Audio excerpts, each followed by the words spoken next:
You didn't grow up in a house of screams. You grew up in a house of echoes. A house where the lights were always on.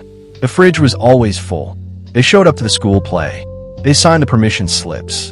And yet, you were alone in a way that had no name. No bruise, no evidence, just a silence, so total it became the furniture of your childhood.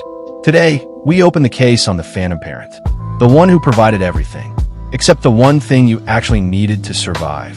And what we find inside this case will not be comfortable, because the damage left behind by emotional absence is not loud damage. It is the quietest kind. And the quietest kind is always the hardest to prove, especially to yourself. To understand this case, you first have to understand what a child's nervous system is actually searching for. Because a child does not simply need food and shelter. That is the floor, not the ceiling.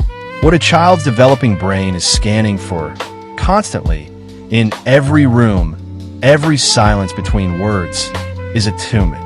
The experience of being felt, not just seen. Felt.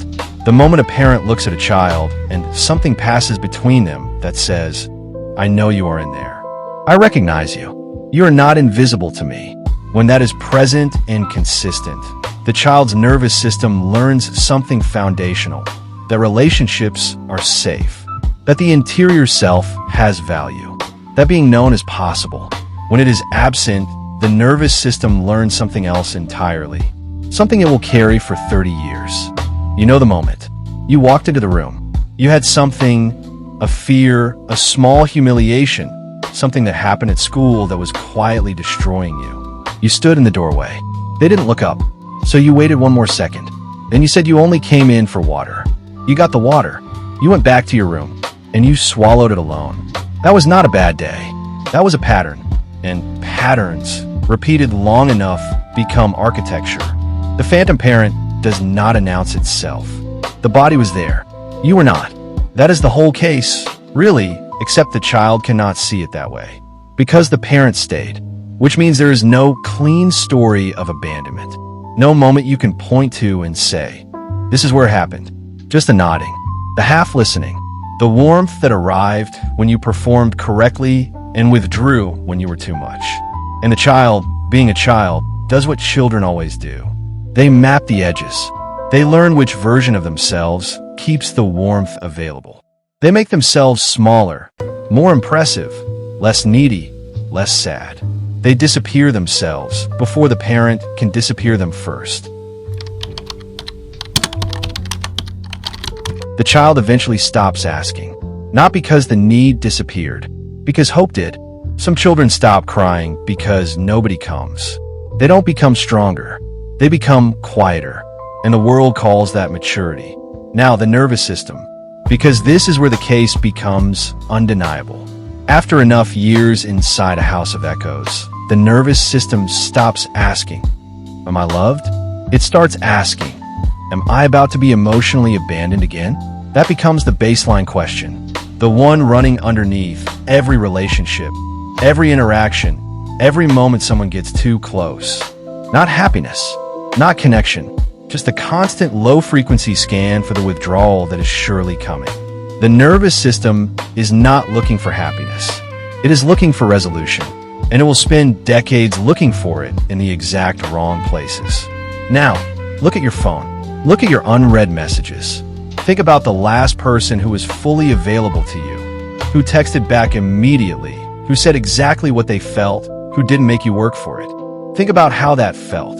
Not warm, not safe, slightly wrong, like something was off that you couldn't name. That is not a preference. That is not independence. That is the phantom parent still living in your nervous system. A nervous system that learned unavailability is familiar, and familiar is the only safety it has ever known. Here is where the case turns dark. Children of phantom parents often become the most emotionally self-sufficient people in the room. They don't ask for much. They don't need to be handled. They manage. They function. They seem, from the outside, remarkably together, which sounds like healing, until you realize that self-sufficiency was never freedom.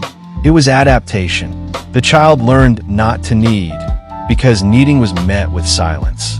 The adult carries that forward as a personality, as a strength, as an identity, and they live inside it for years, sometimes decades, not realizing that what looks like independence is actually a very old wound wearing a very convincing disguise. And there's a specific pattern that follows them into every relationship. It is called emotional reenactment, and it is not a conscious choice. It is the unconscious drive to return to the original scene and finally earn what was withheld. So the same person who seems so self-sufficient keeps choosing partners who are emotionally elsewhere. People who make you work for it. People whose warmth has edges. And you try harder. You become indispensable. You perform the same calculation you performed at age 7. If I get this exactly right, the warmth will come. You are not broken. You are still trying to solve a problem that was never yours to solve. You're still standing in that doorway, still pretending you only came in for water. The hardest part of this case is what it asks you to grieve, because there is no verdict that satisfies.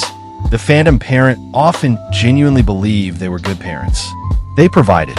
They stayed. In many cases, they were doing exactly what had been done to them, passing forward a model of emotional absence, so normalized it never registered as a wound. Their distance was not malicious. It was inherited, which means you cannot simply rage at them. And yet, the loneliness was real. The years spent becoming someone who could survive without being known, that was real. The grief of mourning someone who is still in the room, that is real. And grief this shape deserves to be named, even when the crime scene is invisible. Especially then. Healing is not about waiting for the apology that may never come. It is not about the confrontation that finally makes them understand. That waiting is one of the most painful things this wound leaves behind, and it has to be released. Not because the debt isn't real. It is, but because the debt will not be paid. The work is learning, slowly, with more patience than you were ever shown, that availability is not a threat. That being known is not the same as being too much. That the version of you that disappeared to survive is allowed to come back now. That you were never the problem. You were always the child in the doorway. You can stop waiting. If you grew up in a house of echoes, comment the word, echo. No explanation needed. Some people will understand immediately. Like and subscribe for the next case.